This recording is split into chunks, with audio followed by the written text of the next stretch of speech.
Bryce set the glass down too carefully.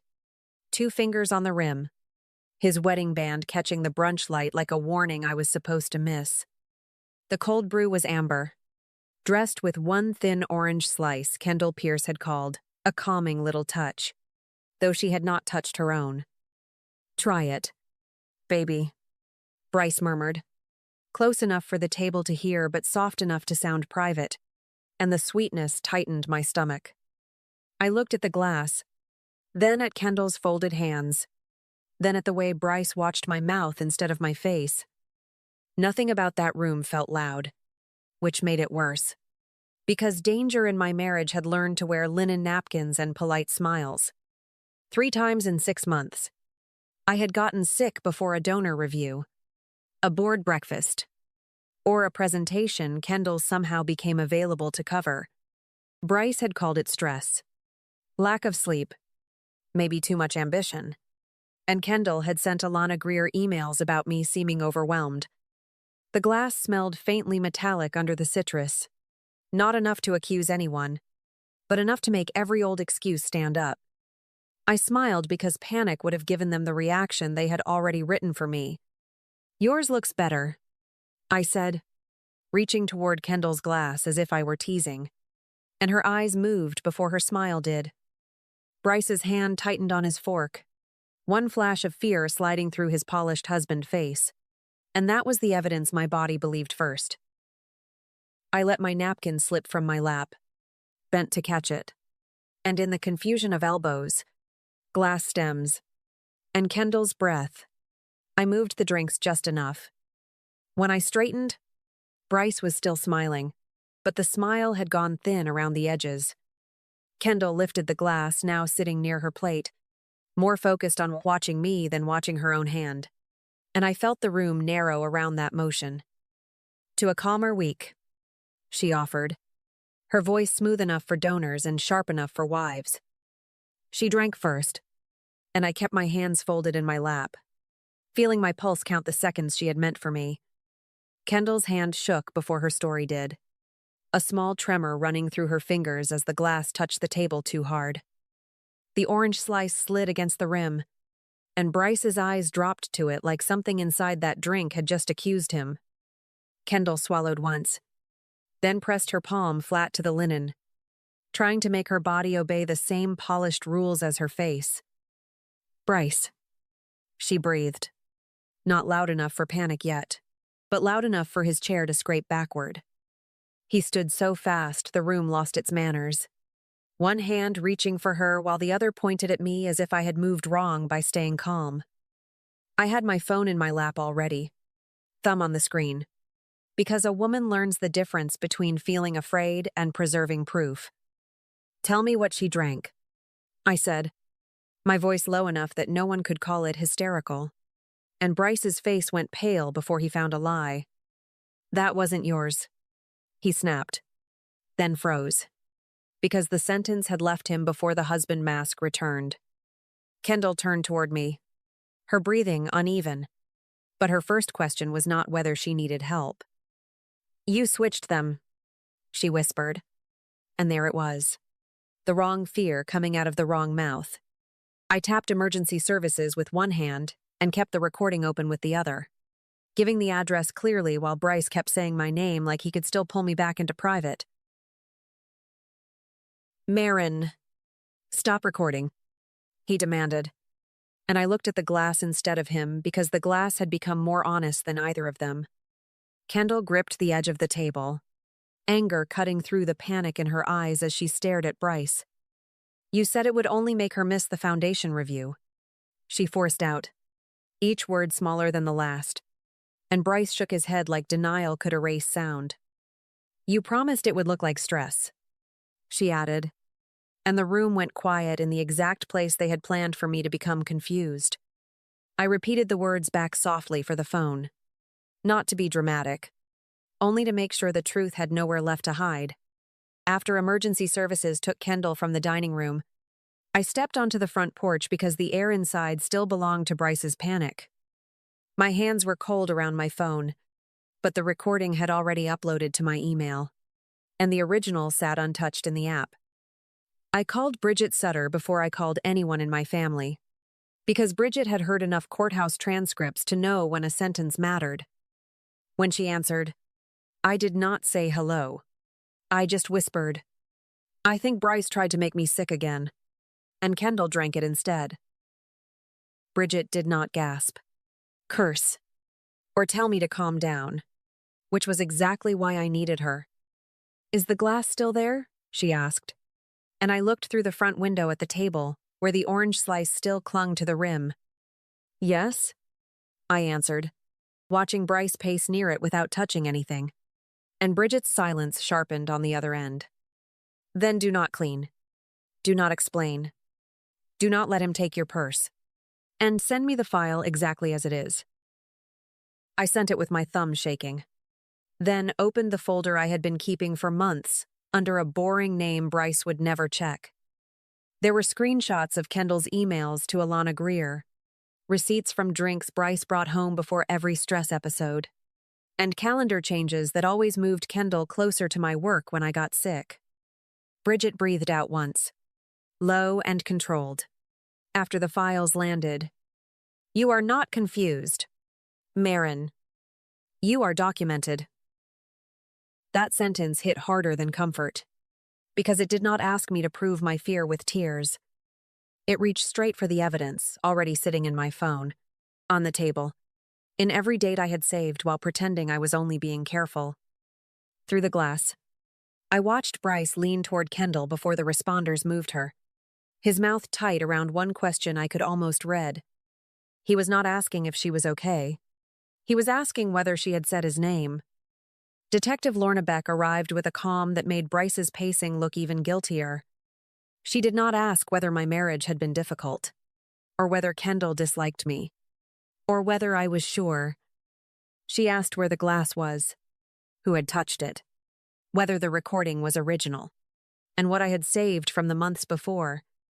I handed over my phone with the audio still marked by its timestamp, then opened the folder Bridget had told me not to rename.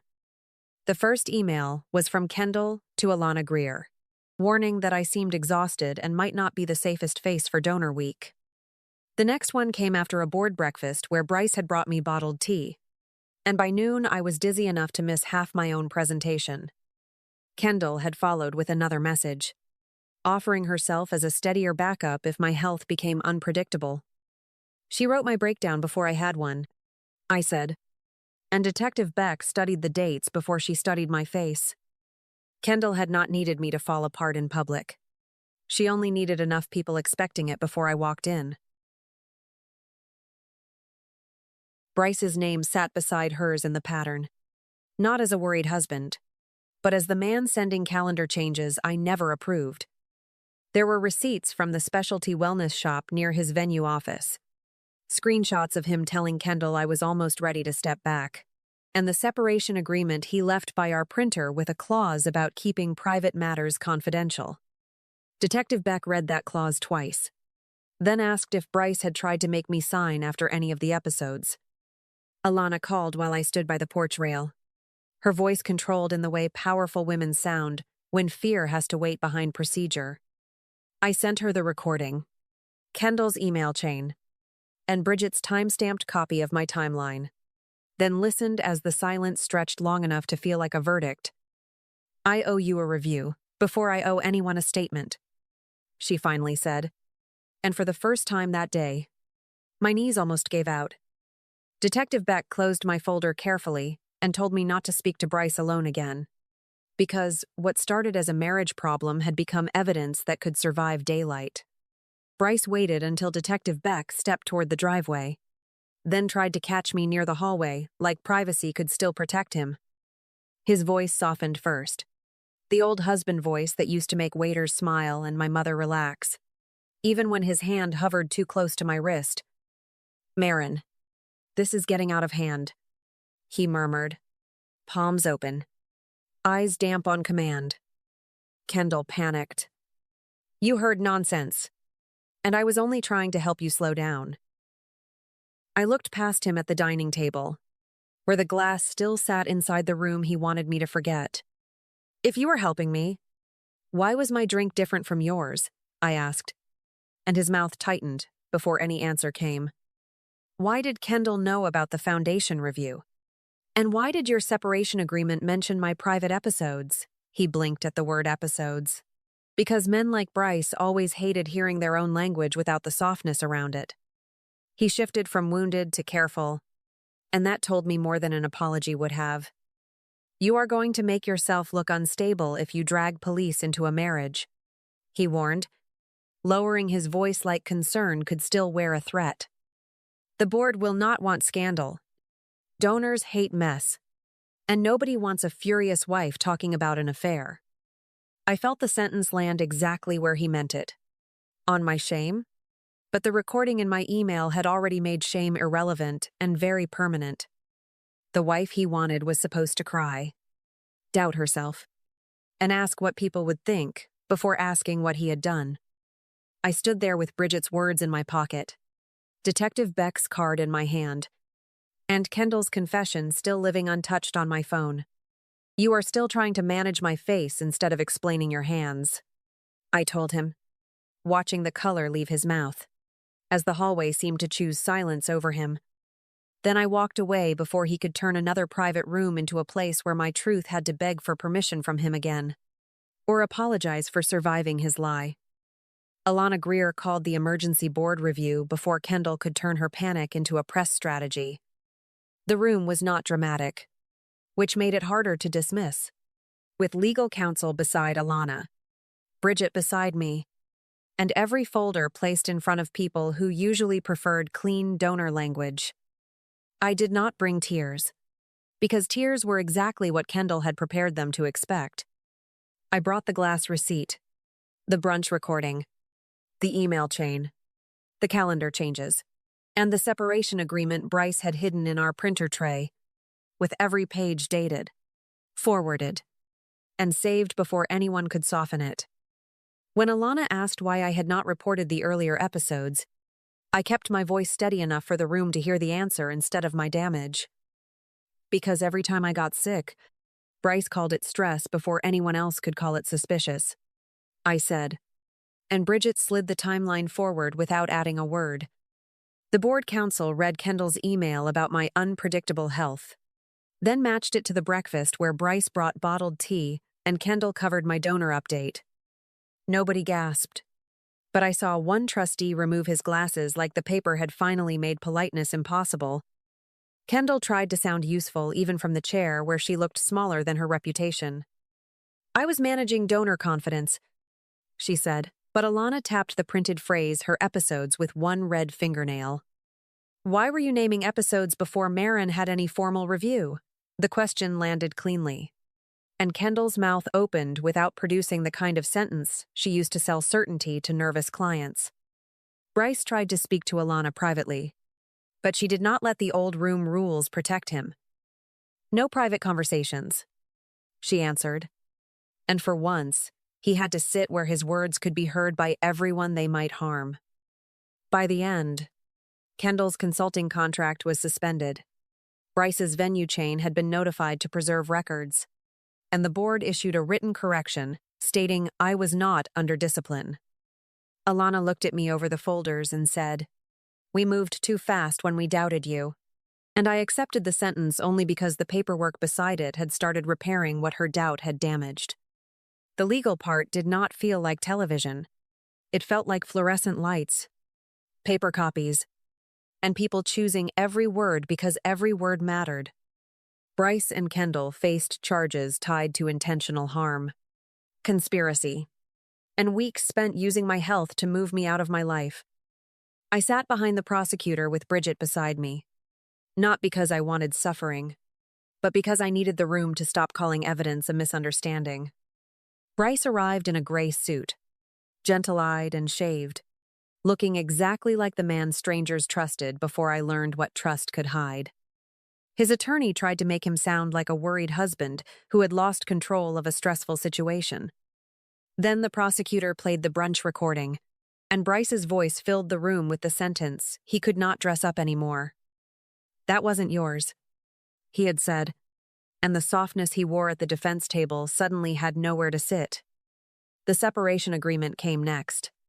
especially the clause about private episodes, followed by Kendall's emails preparing Alana to expect my collapse. Kendall tried to separate herself from Bryce with careful tears and cleaner sentences. She said she had only managed donor confidence, but the vendor record showed her asking about a calming blend for a woman too wound up to present. Her phrase appeared on paper beside the board emails. Dates, I got sick. And the morning she drank from the glass meant for me. Nobody in that room needed me to perform pain when the paper trail had learned to speak. By the end, there was a protective order, a divorce path I no longer had to beg for, and claims following them into rooms they used against me. I did not feel victorious when they stood to leave, only lighter in the places their doubts had lived inside me. The court did not care how gentle Bryce sounded, and it did not care how polished Kendall looked. It cared that the glass, emails, recording, and timeline all pointed in the same direction. A year later, Alana Greer introduced me at a foundation event in Atlanta, and her voice did not shake when she said my new title. Executive Director of Community Partnerships sounded formal, almost too polished for the woman who had once stood on a porch, proving her own fear. Bridget sat in the front row with one hand around a paper cup, watching me the way she had watched my timeline, steady and unwilling to let the room rush past what mattered. I had a new office key in my purse, a quiet apartment waiting after the event, and no husband at home measuring my peace like something he owned. Healing did not arrive like applause, and it did not feel like victory at first. It came in smaller things, like making coffee in my own kitchen and leaving the cup beside me without checking who had touched it.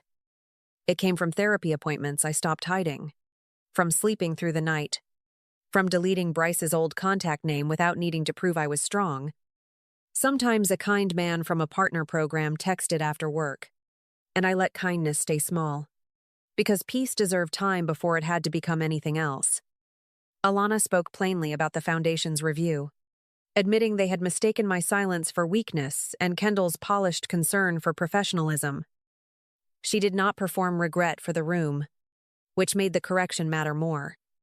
The board had restored my record, ended Kendall's access, and put new safeguards around outside consultants who tried to turn private rumors into public decisions.